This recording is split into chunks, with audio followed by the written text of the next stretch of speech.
Bonjour tout le monde, j'espère que vous allez bien. Donc on entre dans la Fight Week du Glory 105 avec la grande finale du tournoi Last Heavyweight Standing Tournament qui verra couronner un nouveau champion poids lourd du Glory. Cela après le départ de Rico. Certainement, alors il y a plusieurs rumeurs, hein. On parle directement d'une entrée à l'UFC, hein, sachant qu'il a déjà fait un combat de MMA, qu'il y a déjà l'histoire avec Alex Pereira qui était champion du Glory, etc. Rico c'est une superstar, donc il pourrait très bien débarquer directement à l'UFC, voire même combattre. Moi j'aimerais bien le voir combattre Alex Pereira, ce serait intéressant en poids lourd pour le premier combat en poids lourd de Alex Pereira. On parle de, je crois qu'ils vont faire un UFC à la Maison Blanche, mais même dans un autre contexte, ce serait un combat intéressant et là qui aurait un intérêt sportif. Parce que j'ai vu aussi que ça parlait, il y a Turki, là, le gros promoteur de boxe anglaise, qui a dit qu'il aimerait le voir contre Alexander Usyk. C'est lui qui a tweeté, hein, il a fait un tweet avec une vidéo de Rico en disant j'aimerais le voir contre Usyk. Moi je vois pas l'intérêt, il n'y a aucun intérêt même pour Usyk, hein, il est numéro un dans son sport, tout fonctionne pour lui et je pense que les fans de boxe anglaise et les fans de boxe en général veulent le voir continuer à boxer contre les meilleurs boxeurs de boxe anglaise en anglaise. Je vois pas pourquoi il prendrait le risque de prendre un kickboxer, sachant que en anglaise, en boxe pure, Rico il a aucune chance. Et si c'est un mix role fight, genre un round kick, un round box, un round kickboxing, c'est ce que Rico a proposé, hein, parce qu'il a répondu au tweet, il n'acceptera jamais. Usyk, il a aucun intérêt de faire ça parce que c'est trop dangereux pour lui. Enfin, je vois pas franchement l'intérêt du combat, mais bon, on ne sait pas, avec l'argent et la hype, tout peut arriver. Sinon, moi, je vois aussi peut-être Rico partir au cinéma. Je sais qu'il est investi là-dedans depuis. Il fait déjà quelques. Il poste des petites vidéos comme ça. Et je sais qu'il prend j'ai vu qu'il prenait aussi des cours. Il s'entraîne tout ce qui est cascade, acting, etc. Donc voilà. En tout cas, on lui souhaite le meilleur. Grand champion Rico. Moi, c'est un champion que j'aimais beaucoup.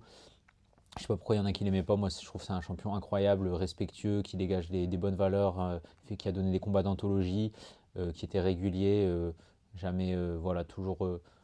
Voilà, c'est vraiment un champion que j'apprécie, Rico.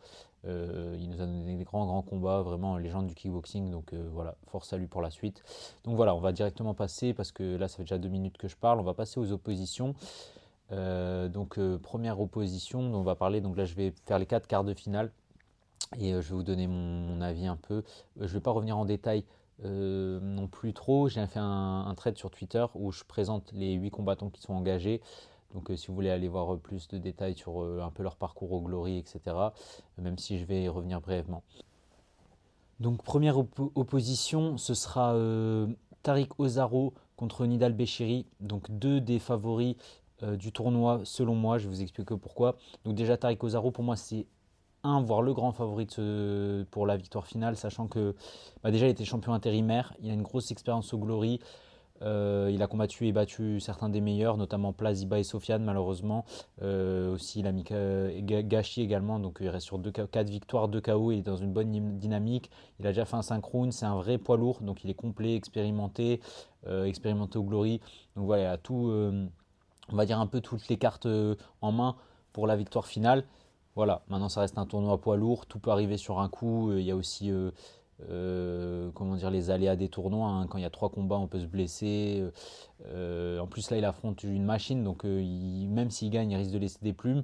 Et pas sûr qu'il gagne contre Béchéry, qui vient de mettre aussi un énorme KO face à Horta. Horta qui est aussi une des références de la catégorie, hein, et il a mis KO incroyable au dernier collision sur un uppercut. Enfin, pas KO, il a mis TKO, mais en fait, il lui a mis un uppercut. Après, le Horta s'est relevé, il a fini juste après, mais la séquence de finish n'a été même pas utile. L'arbitre aurait pu arrêter juste après l'uppercut.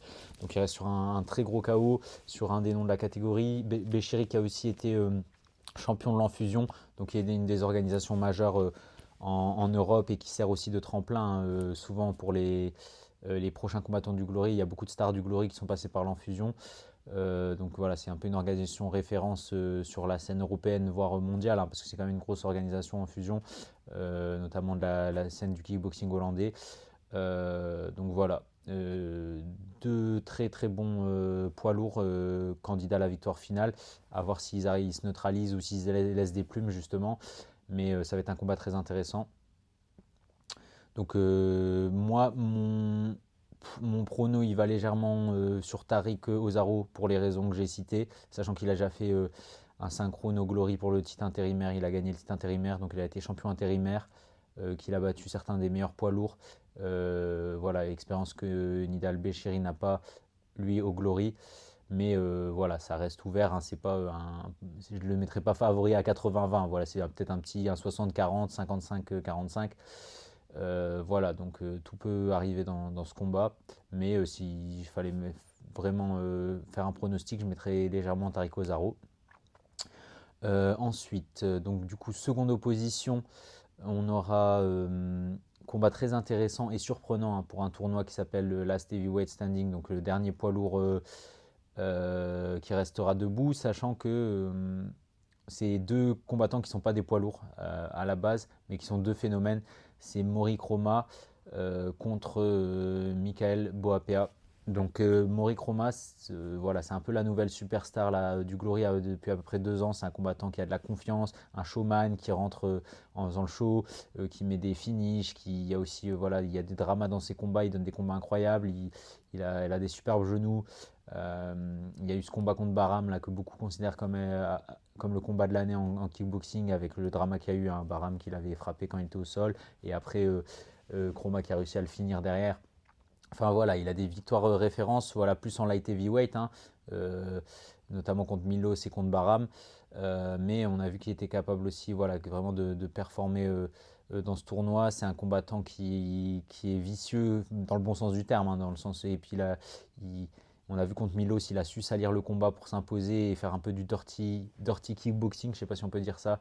Euh, il a aussi, voilà, ses genoux incroyables, il peut mettre du rythme, il frappe fort, il est dur, il a du cardio, du physique. C'est quand même un bon light heavyweight, donc il n'est pas non plus, voilà, il serait un peu plus petit que les heavyweight, mais voilà, c'est pas non plus un gap minuscule. Pour le tournoi, il a une grosse condition physique, donc il peut faire 3 combats. Je ne vois pas non plus favori du tournoi, mais c'est un bon prétendant. Comment dire, il a une carte à jouer dans ce tournoi.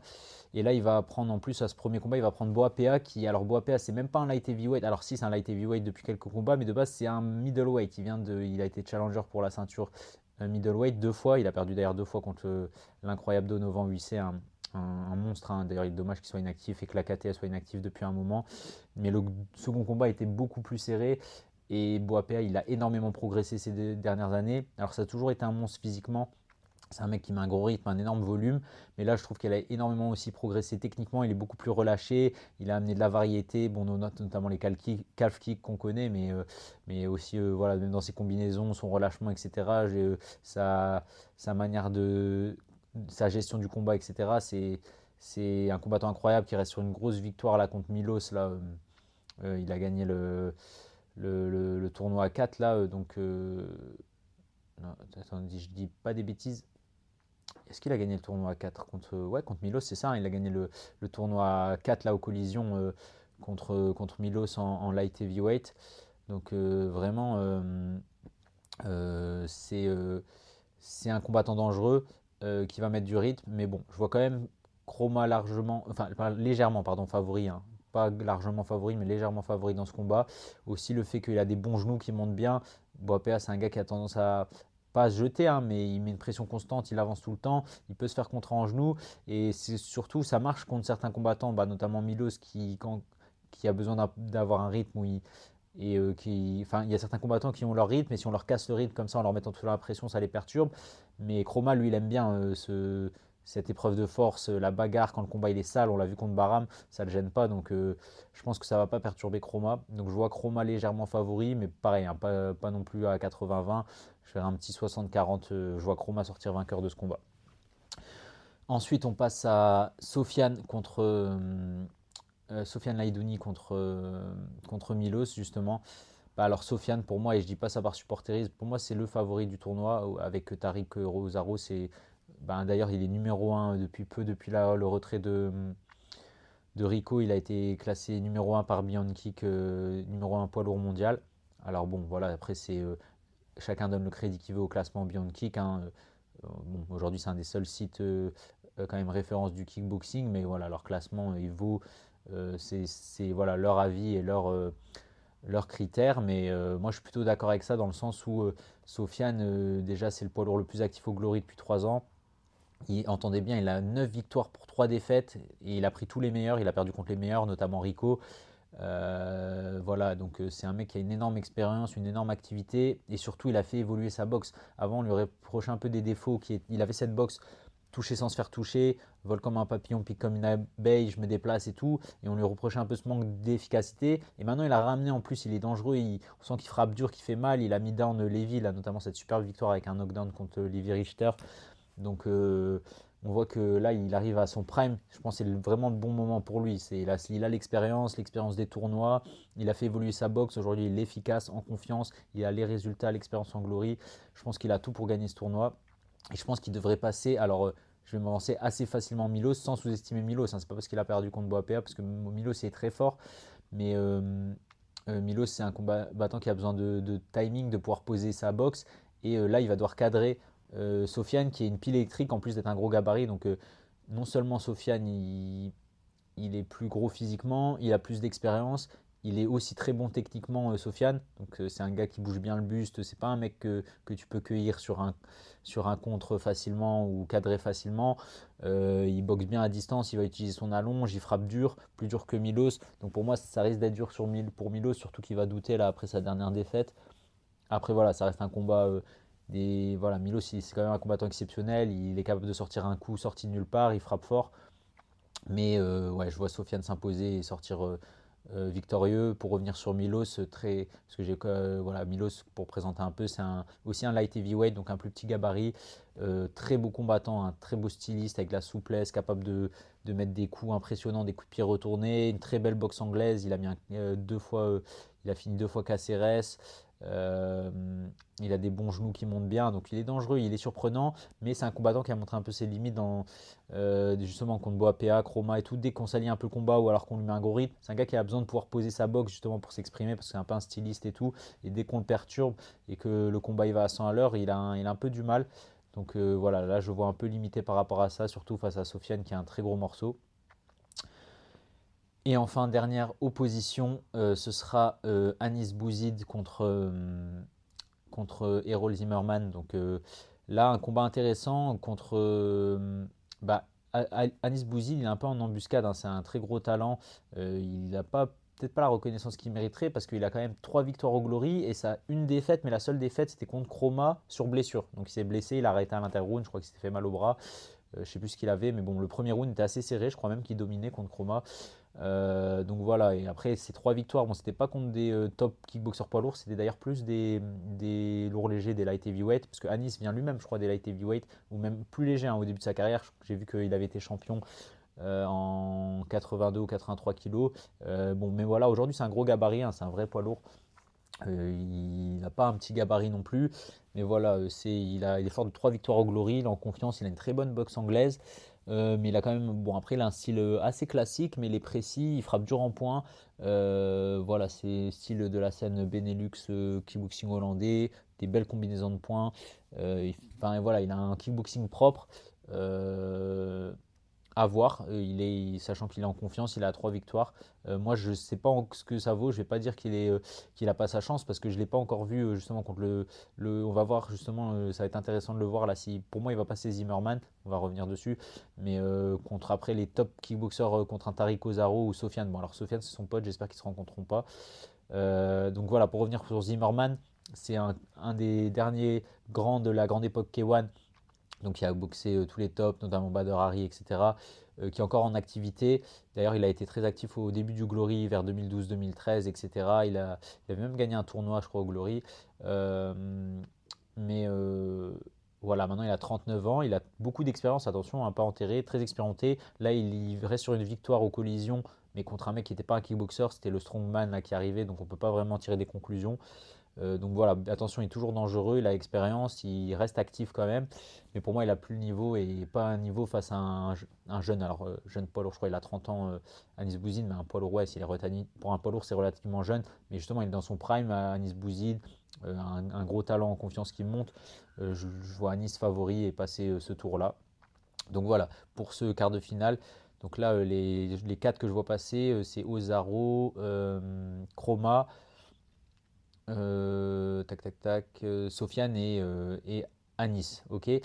Et du coup, ouais, pour les demi-finales, donc les demi-finales, ça va être le vainqueur de, ben justement, on va avoir normalement six, comment dire, les vainqueurs des deux premiers combats que j'ai cités contre les deux combats que j'ai cités ensuite. Donc ça donnerait Tariq Ozaro contre Mori Kroma et malheureusement Sofiane contre Anis. Alors malheureusement les deux ils sont amis, ils s'entraînent ensemble, ils se parent ensemble. Donc bon, est-ce qu'ils sauront faire la part des choses? Je pense qu'ils ont dû en parler ensemble forcément. Il y a un titre du Glory au bout. Ça reste sportif. Donc on a vu par exemple Buakaw et Sanchez qui sont amis dans la vie, ils ont été capables de se taper dessus et de s'envoyer en barre knuckle. Et après, ça change rien. Donc s'ils arrivent à faire la part des choses et qu'ils sont mis d'accord et que voilà, ça reste sportif, on donne tout dans le combat et après il n'y a rien. Voilà, mais même si on le dit, est-ce qu'ils seront capables de le faire? Est-ce que ça perturbe toujours frapper sur quelqu'un qu'on connaît, sur qui qu'on est proche, où on peut avoir de l'affection, ça peut perturber, donc ça peut jouer s'il y a un combat potentiel. Maintenant, je ne sais pas qui peut être avantagé ou désavantagé pour ça. Mais si le combat a lieu, je vois quand même Sofiane favori dû à son expérience au Glory, à son style aussi voilà, je dis pas que. euh, mais je veux dire, il a déjà boxé des mecs qui boxent comme Bouzid avec une bonne anglaise, alors que un mec comme Sofiane, il n'y en a pas beaucoup des styles. Alors je sais pas, hein, je connais pas tout l'historique de fight de Anis Bouzid, mais c'est dur à trouver un poids lourd qui bouge et qui boxe comme Sofiane. Et là, Sofiane, il est non seulement il a, il a ce niveau technique, et là aussi aujourd'hui l'efficacité, il frappe dur. Donc je pense qu'il voilà, qu'il a tous les éléments, il a l'expérience du Glory, une expérience que Anis Bouzid n'a pas. Mais justement, ça peut être là l'occasion d'Anis de forger cette expérience. Et comme Sofiane, quand il a boxé Rico avant, qui l'ont fait grandir. Et là, justement, moi, là, c'est pour moi la phase où Anis Bouzid il va prendre de l'expérience sur ce tournoi et peut-être devenir un des meilleurs poids lourds par la suite. Mais pour l'instant, ça risque d'être un peu juste pour moi face à Sofiane. On verra. Après, ça reste un combat de poids lourd, tout peut arriver. Mais voilà. Donc, je vois Sofiane sortir vainqueur de ce combat. Et pour Tariq contre pardon, Chroma, ouais, Mori Chroma, ben, je vois assez logiquement Tariq Ozaro favori, même si Chroma n'est pas enterré, mais Ozaro, voilà, hein, comme j'ai dit, pour toutes les raisons que j'ai dit, plus expérimenté, gros gabarit, hein, c'est un vrai heavyweight, assez complet, expérimenté. Je pense qu'elle va être un peu juste pour Chroma, je vois mal bouger euh, Ozaro, parce que quand même Chroma, même s'il est fort techniquement, c'est quand même un boxeur qui joue sur sa puissance physique notamment, et face à un boxeur comme Tariq Ozaro, je le vois mal le bouger physiquement ou lui faire mal avec son punch, mais ça peut arriver, hein. Ça reste un gros light heavyweight, je veux dire, ça reste un bon light heavyweight qui frappe dur, donc un bon coup de light heavyweight plein menton, ça peut faire tomber n'importe qui, ou un bon coup de genou de sauté de Mori Kroma, ça peut faire tomber n'importe qui. Donc on verra, peut-être qu'il me fera mentir, mais je vois du coup en finale Tariq Ozaro et Sofiane. Et là, je vois bien Sofiane, ouais, prendre sa revanche sur Tariq, pour les raisons que j'ai dit, aussi par supporterisme, hein, parce que je souhaite voir Sofiane remporter cette ceinture, hein, mais même d'un point de vue objectif, je pense qu'il a toutes les armes, mais ce sera serré, hein, pour moi. Et puis psychologiquement, il peut être influencé du fait qu'il l'ait déjà mis KO, mais je pense que là, il arrive à maturité, qu'il peut passer au-dessus de ça. Il a la confiance de cette victoire face à Levi Richter, cette expérience du Glory, il a déjà boxé Rico, il a tout vu. Donc pour moi, là, Sofiane est dans son prime. Les deux, ils sont un peu dans leur prime, hein. Donc je pense que ça risque d'être la finale. Pour moi, c'est deux favoris pour la finale. Et en plus, le tableau fait qu'ils peuvent se rencontrer. Donc pour moi, c'est la finale la plus probable. Maintenant, ça reste un tournoi poids lourd, hein. Me tombez pas dessus. Je peux me tromper dans mes pronostics comme tout le monde. Donc ça se trouve, ce sera pas du tout ça la finale. Et même les combats d'avant, ça se trouve, je vais me tromper partout. Mais je pense que j'ai été cohérent dans mes arguments et que ça fait sens. Moi, j'ai plutôt confiance en mes pronostics. Du moins, je pense que ça va ressembler à peu près à ce que j'ai dit.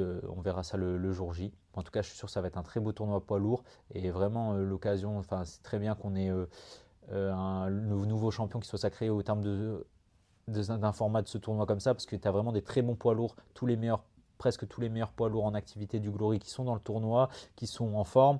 Et donc le mec qui va arriver au bout ce jour-là, bon bien sûr il y a les aléas du tournoi, les blessures, etc. Mais, euh, mais voilà, il aura vraiment mérité son titre de champion poids lourd Glory.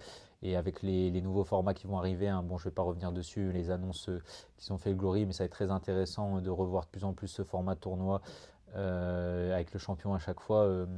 Il y a voilà, ils ont annoncé des nouveaux tournois en heavyweight, light heavyweight et welterweight, donc ça va être très intéressant.